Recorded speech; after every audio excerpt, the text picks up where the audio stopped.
Online Marketing Lessons. I'm your host Ali Salman, and this podcast is sponsored by Rapid Boost Marketing, online marketing for local service providers. Yesterday in episode 57, we talked about that how long your homepage copy should be. And we said the sweet spot should be anywhere from 1000 to 1400 words, depending on the customer, depending on the industry you are in. Today, we're going to talk about what are the most important homepage elements you should have. So number one thing is you need to make sure that you have headlines on your homepage. If you don't have headlines, as we talked about in yesterday's episode, that only 20% of the people will read your content, 80% of them will be reading, like they'll be reading your headlines and they'll be scanning the content. So headlines are very, very critical. Also, sub headlines are also important. So you make your most important offer on, on your headline, and then it could be your sub headline can have more description of your core offer. Okay, make sure that you also have call to actions on your homepage, because if you don't have call to actions, your customer doesn't know what the next desired action is. Desired action can be booking an appointment. Desired action could be downloading an ebook. Desired action could be asking them to give them a call back. Whatever you want your customers to do as a second and third step, make sure that's defined very clearly on your website. Customer proof. Make sure that you have some sort of a proof on your website so customer can trust you.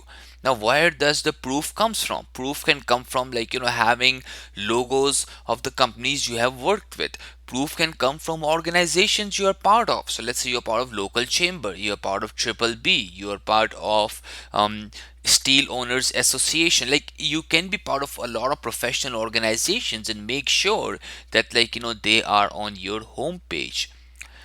Make sure that you tell your story with the visual images too, because a lot of people are not auditory learners. They learn by looking at the visual storytelling. They learn by looking at the pictures or a video. So try to understand that if you can support your content with image or visuals, it actually helps. And try to use your own images rather than stock images. They tend to work really better. Always try to make sure that your homepage is trying to target people who are not ready to buy today, because 96% to 98%, just 2% of the people, they want your service or a product today. 96 to 98% of the people, they are not ready to buy today. And if they are not ready to buy today, how are you helping them? How are you solving their problem? And that's what you have to consider also on your homepage, that it just doesn't targets the bottom of the funnel customers who are ready to buy today. It also targets people who are in the awareness and the research phase.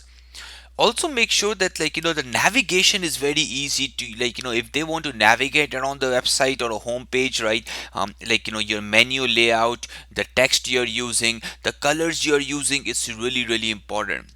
So make sure that you focus on these core elements, on not just on your home page, but it could be applied to any page on your website. I mean, it could be for your service page, about us page, contact us page, any other pages of your website. You should make sure that these elements are very integral part of your design and copywriting process. I'll catch you in the episode 59 tomorrow in online marketing lesson. My name is Ali Salman, and this podcast is sponsored by Rapid Boost Marketing, online marketing for local service providers. If you want to access previous episodes, go to rapidboostmarketing.com/grow. I'll catch you tomorrow bright and early. Have a good day. Make it count. Bye bye.